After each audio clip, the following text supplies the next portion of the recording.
China's zero-COVID lockdown might have ended. But people are still reeling from what transpired in those 3 long years. For the first time, a white paper protester has spoken out against the regime. Our next report gets you his point of view. Take a look. It is soon going to be 4 months since China lifted its zero-COVID rule. But the nightmare from the times before have not stopped. For 3 long years, people in China lived a life that they call was without dignity. Lockdown at home, travel restrictions, workplaces shut down, and a government-installed camera tracking you. Beijing justified all of this to curb the COVID-19 virus. Whether the strategy worked or not, that is up for debate. But what does brute force for 3 long years do to the psyche of a population? Ye Cheng Huang, a 26-year-old exiled protester, narrates the ordeal. It's like our life is without dignity, and it's like a very, very painful experience. We don't have food to eat. We can't go outside of the apartment for about nearly 3 months.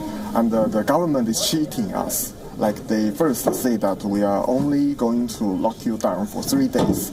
And at the last, they locked us down for 3 months, nearly 3 months, and many people died during the lockdown. So often one item comes to symbolize an entire protest movement. 3-finger show in Myanmar, fist in Hong Kong, and in China, it was a humble piece of blank white paper. Because when you live in a country that can put you behind bars for the slightest dissent, you improvise. Protesters across China clutched onto their white sheets of paper.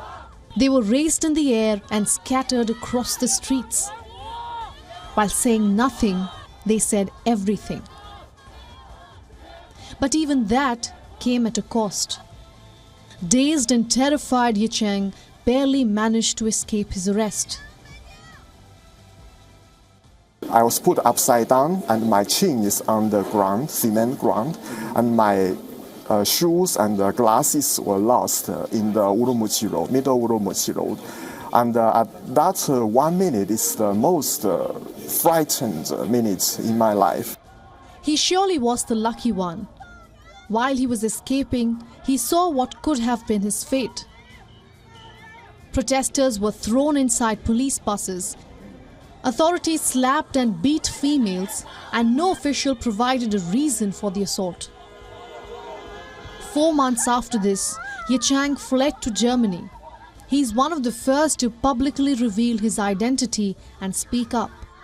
The world should stand with Chinese people instead of stand with Chinese government, because the world should notice the reality that Chinese government is harshly cracked down its own people, and the world should not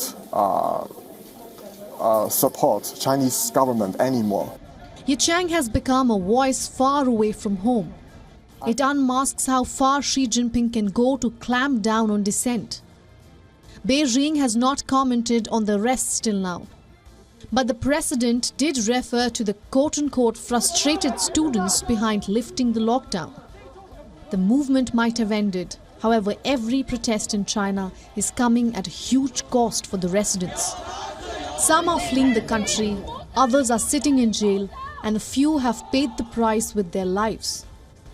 Ye Cheng says there are more protests to come, but right now it is hard to foresee when the next crack will appear.